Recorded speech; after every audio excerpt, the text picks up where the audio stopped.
Hello students, आप सभी प्रिय छात्रों का एक बार फिर से हमारे इस प्यारे से चैनल साइंस स्टडी वेल में बहुत बहुत स्वागत है।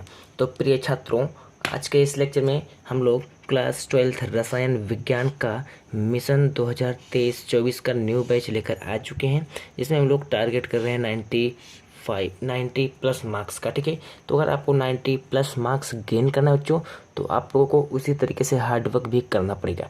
तो आप लोग हमारे चैनल के साथ जुड़ जाइए। लिंक हमारा डिस्क्रिप्शन बॉक्स में दिया गया है प्यारे बच्चों, वहाँ पर आप लोग जाइए और एक एक करके वीडियोस को देख लीजिए। हम लोग क्लास 12 चैप्टर का पहला चैप्टर इस समय स्टडी कर रहे हैं, ठीक है ना। तो आप लोगों को क्या करना है, इसी वीडियो के डिस्क्रिप्शन में जाइए और वहाँ पे आप लोगों को लिंक मिल जाएगा और आसानी के साथ वहाँ से एक एक करके पूरे लेक्चर को हमारे देखिए, ठीक है ना। तो चलो, आज के इस लेक्चर में हम लोग बात करने वाले बच्चों क्रिस्टलीय ठोस के प्रकार को। हम लोगों ने इससे पहले वाले लेक्चर में क्रिस्टलीय और अक्रिस्टलीय ठोस को एकदम अच्छे तरीके से समझा जाना। अब आज के इस लेक्चर में हम लोग जानेंगे कि क्रिस्टलीय ठोस के प्रकार यानी टाइप्स ऑफ क्रिस्टलाइन सॉलिड। तो हमारा जो क्रिस्टलीय ठोस है प्यारे बच्चों, ये जानते हो कितने प्रकार का होता है? ये हमारा होता है 4 प्रकार का। ये हमारा होता है बच्चों 4 प्रकार का, जिसमें फर्स्ट है हमारे पास आणविक ठोस। जिसे हम लोग इंग्लिश में बोलते हैं मॉलिक्यूलर सॉलिड। इसे हम लोग इंग्लिश में बोलते हैं मॉलिक्यूलर सॉलिड। तो मॉलिक्यूलर सॉलिड हम लोग देखिए किसे बोलते हैं, ठीक है। तो मॉलिक्यूलर सॉलिड जो होता है बच्चों, इसमें वे ठोस हैं जिनमें अवयवी कण, मैंने आपको बताया है अवयवी कण क्या होते हैं, परमाणु होते हैं, अणु होते हैं या आयन। तो आणविक ठोस हम लोग उससे बोलेंगे जिसमें हमारा जो अवयवी कण है बच्चों वो क्या हो, अणु हो, यानी मॉलिक्यूल्स हों, ठीक है, होते हैं, उन्हें हम लोग क्या बोलेंगे, आणविक ठोस बोलेंगे। और बच्चों इनके अणुओं के मध्य जो वांडर वाल्स बल होता है, इनके अणुओं के मध्य जो एक आकर्षण बल होता है जिसको हम लोग बोलते हैं वांडर वाल्स बल, ठीक है। वांडर वाल्स बल जो होता है उपस्थित होने के कारण क्या होता है, इनका गलनांक जो होता है निम्न होता है, यानी इनका गलनांक कम होता है। और ये जो होते हैं विद्युत के क्या होते हैं बच्चों, कुचालक होते हैं। विद्युत के क्या होते हैं बच्चों, कुचालक होते हैं। क्या होते हैं, विद्युत के कुचालक होते हैं। अब इसके अगर हम लोग एग्जाम्पल्स पर बात करें तो इसका एग्जाम्पल हमारे पास है CCl4 I2H2O ETC। ये सब हमारे रखे हैं बच्चों, एग्जाम्पल हैं किसके, आणविक ठोस के। अब देखिए आणविक ठोस, ये जो हमारा आणविक ठोस है प्यारे बच्चों, ये भी 4 प्रकार का होता है, 3 प्रकार का होता है। आणविक ठोस हमारा कितने प्रकार का होता है, 3 प्रकार का। देखिए आणविक ठोस जो हमारा होता है वो है 3 प्रकार से होता है। आणविक ठोस हमारा कितने प्रकार का होता है बच्चों, 3 प्रकार का होता है। अब देखिए आणविक ठोस हमारा कितने प्रकार का होता है, 3 प्रकार का होता है प्यारे बच्चों।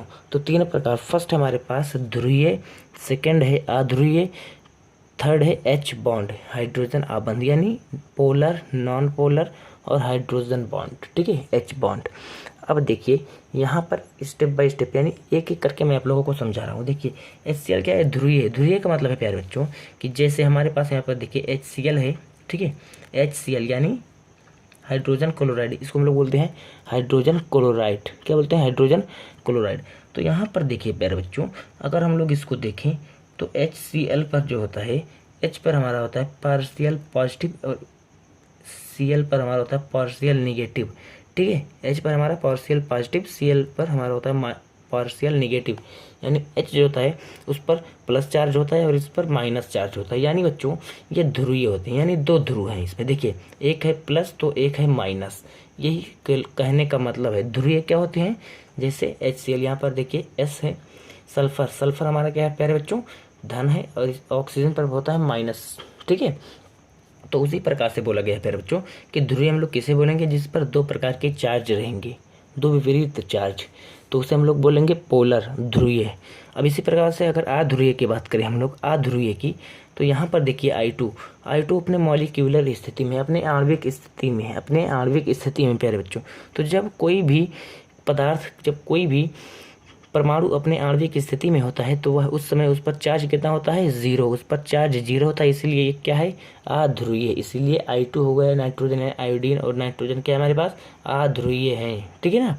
अब इसी प्रकार से अगर देखें H बॉन्ड, हाइड्रोजन आबंध, क्या हाइड्रोजन आबंध को हम लोग प्यारे बच्चों देखें तो देखिए H2O यानी क्या है इसका, जो हम लोग इसको क्या बोलते हैं, सिंपल जल, ठीक है। जो हमारा जल होता है उसमें क्या होते हैं बच्चों, हाइड्रोजन आबंध होते हैं। और HF यानी हाइड्रोजन फ्लोराइड, इसमें भी हमारा क्या होता है, हाइड्रोजन आबंध पाया जाता है। तो ये हमारे रहे 3 प्रकार के क्या आणविक ठोस।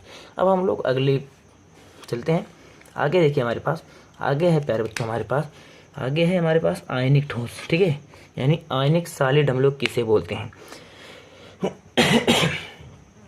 तो आयनिक ठोस हम लोग किसे बोलेंगे प्यारे बच्चों। इसमें देखिए वे ठोस, एकदम अच्छे तरीके से मैं आप लोगों के लिए परिभाषा लिख कर लाया हूँ, आप लोग इसी को नोट कर लीजिए। वे ठोस जिनमें अवयवी कण क्या होते हैं, आयनिक। सिंपली है यार, आयनिक ठोस में अवयवी कण होंगे, आयन होंगे, आयन्स होते हैं। ठीक है, देखो इनके कणों के मध्य क्या होता है, के कणों के मध्य स्थिर वैद्युत बल होता है। ये बहुत ही इंपॉर्टेंट टॉपिक है।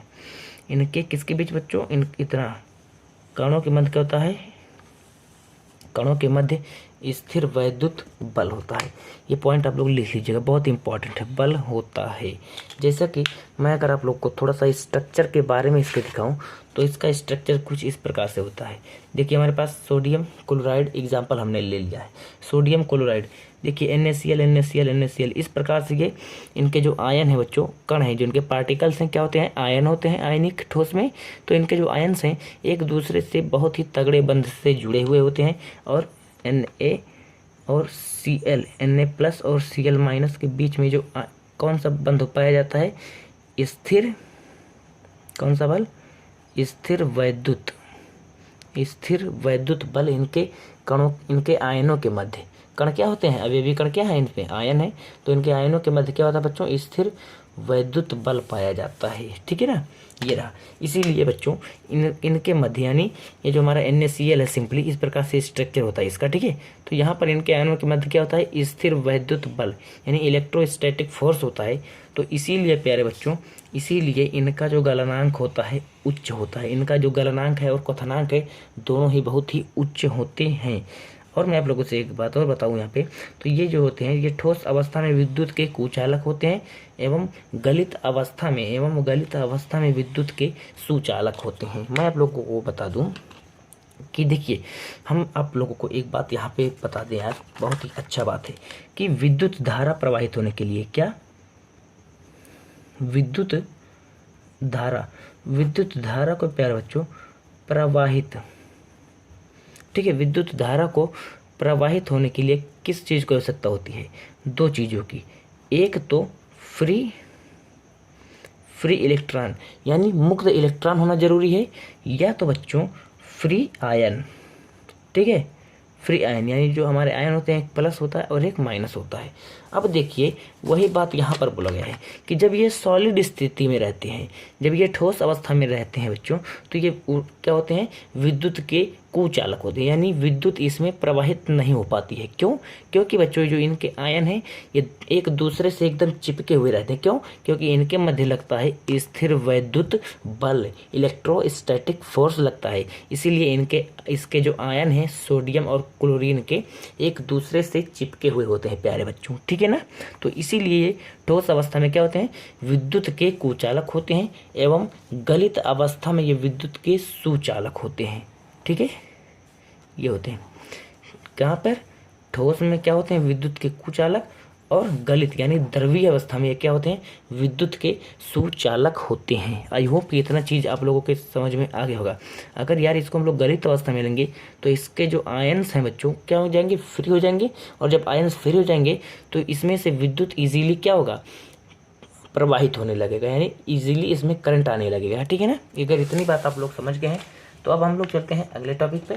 अगला हमारे पास अगला टाइप है धात्विक ठोस। अगला टाइप है हमारे पास क्या, धात्विक ठोस यानी मेटेलिक सॉलिड। अब देखिए धात्विक ठोस हम लोग किसे बोलेंगे, तो ये ठोस विद्युत के क्या होते हैं बच्चों, सुचालक होते हैं। धात्विक यानी जितने भी धातु हैं विद्युत के सुचालक होती हैं। कुछ अपवाद भी हैं, ठीक है, जैसे पीबी हो गया, लेड हो गया, वो भी धातु है, बट धातु की कैटेगरी में आता है, बट क्या है बच्चों, वो उसमें इलेक्ट्रिसिटी नहीं प्रवाहित होती है। ठीक है, यहाँ पर देखिए ये ठोस विद्युत के सुचालक होते हैं तथा इसमें आघात वर्धनीयता एवं तन्यता का गुण पाया जाता है। अब अगर आप लोगों को आघात वर्धनीयता एवं तन्यता में अंतर नहीं पता है तो जाइए हमारे वीडियो लिंक में पड़ा हुआ है, यानी आप लोग अगर वहाँ पर लिखेंगे तन्यता एवं आघात वर्धनीयता में अन्यता क्या अंतर, तन्यता एवं आघात वर्धनीयता में अंतर, तो हमारा चैनल सब दूसरे नंबर पे ही हमारा आएगा। ठीक है, दूसरे नंबर पे हमारा चैनल आ जाएगा और वहाँ पर हमने एकदम अच्छे तरीके से आपको आघात वर्धनीयता एवं तन्यता को बता दिया है। तो यहाँ पर मैं थोड़ा सा आप लोग को डिस्कस कर दे रहा हूँ कि जो हमारा आघात वर्धनीयता होती है बच्चों, ये क्या होती है, कोई धातु है उसको अगर हम लोग पीट करके, कोई धातु है अगर उसको हम लोग पीट करके एक चादर के रूप में, एक शीट के रूप में व्यक्त कर दे तो उसे हम लोग बोलते हैं आघात वर्धनीयता। अगर तन्यता का व्यक्त की जाए तो वे धातु, वे पदार्थ जिनको हम लोग खींच के तार के रूप में व्यवस्थित कर दें, परिवर्तित कर दें, तो उसे हम लोग बोलते हैं तन्यता। तो यानी जितने भी धातु हैं बच्चों उसमें क्या होते हैं, आघात वर्धनीयता एवं तन्यता का गुण पाया जाता है। और बच्चों एक बात, इनका भी गलनांक एवं क्वथनांक क्या होता है, उच्च होता है। प्यारे बच्चों क्या होता है, हाई होता है। इतनी बात अगर समझ में आ गई है आप लोगों को तो इसके एग्जाम्पल्स को हम लोग देख लेते हैं। इसके एग्जाम्पल्स हैं AgCu Mg Ni यानी सिल्वर, कॉपर, मैग्नीशियम, निकिल, ये सब हमारे क्या हैं बच्चों, ये सब हमारे हैं धात्विक ठोस। क्या है बच्चों, धात्विक ठोस हैं। ठीक है ना, ये सब हमारे क्या हैं, ये सब हमारे हैं धात्विक ठोस। अगर मैं आप लोगों को यहाँ पे इसमें बता दूं आयनिक ठोस में हमने आपको एग्जांपल नहीं बताया यार। आयनिक ठोस के एग्जांपल्स हैं सोडियम क्लोराइड, मैंने आपको स्ट्रक्चर बता के समझाया है अच्छे तरीके से, देखिए। और पोटेशियम क्लोराइड है, अमोनियम क्लोराइड है, ये सब हमारे क्या हैं, यही सब हमारे हैं आयनिक ठोस के एग्जाम्पल्स। अब देखिए यहाँ पर अगला टॉपिक हमारे पास, अगला प्रकार है यानी लास्ट, सहसंयोजक ठोस यानी कोवैलेंट सॉलिड जिसको हम लोग बोलते हैं। अब देखिए वे ठोस जिनमें अवयवी कण परमाणु होते हैं, एटम्स होते हैं, उन्हें हम लोग क्या बोलेंगे, सहसंयोजक ठोस। इनके कणों के मध्यवर्ती प्रबल सहसंयोजक बंध होता है, यानी कोवैलेंट बॉन्ड पाया जाता है किसमें, सहसंयोजक ठोस के मध्य, इनके कणों के मध्य। यानी इनके कण कौन होते हैं, परमाणु होते हैं, परमाणु होते हैं, एटम्स होते हैं, जो एक विशाल नेटवर्क, इसको हम लोग बोलते हैं बच्चों नेटवर्क ठोस भी। इसको हम लोग कहीं हम लोगों को बुक में लिखा रहता है, इसको हम लोग क्या बोल देते हैं, नेटवर्क। ठीक है, नेटवर्क ठोस, इसको हम लोग बोलते हैं, कहीं लिखा रहता है नेटवर्क ठोस। ठीक है, ये देखिए सहसंयोजक बंध से जुड़े होते हैं इनके परमाणु, किसके, सहसंयोजक ठोस के। किनसे जुड़े होते हैं, सहसंयोजक बंध से, जो एक विशाल नेटवर्क बनाते हैं। यानी बच्चों जैसे हमारा हो गया अभी एग्जांपल में हम तो पढ़ेंगे हीरा देखिए कितने कार्बन से मिलकर बना होता है, बहुत ही जटिल इसका स्ट्रक्चर होता है। जैसे हमारे पास एग्जांपल हो गया सिलिकॉन, कार्बाइड हो गया, ग्रेफाइट हो गया, ये सब हमारे क्या है, सहसंयोजक ठोस के एग्जाम्पल्स हैं। देखिए अब हम लोग देखते हैं, इस प्रकार से इसमें परमाणुओं की एक सघन संरचना होती है बच्चों। इनके जो परमाणु होते हैं एक जटिल, ठीक है, एक दूसरे से एकदम सहसंयोजक बंध से, बहुत ही तगड़े बंध से जुड़े हुए होते हैं, जो अत्यधिक कठोरता का कारण होती है।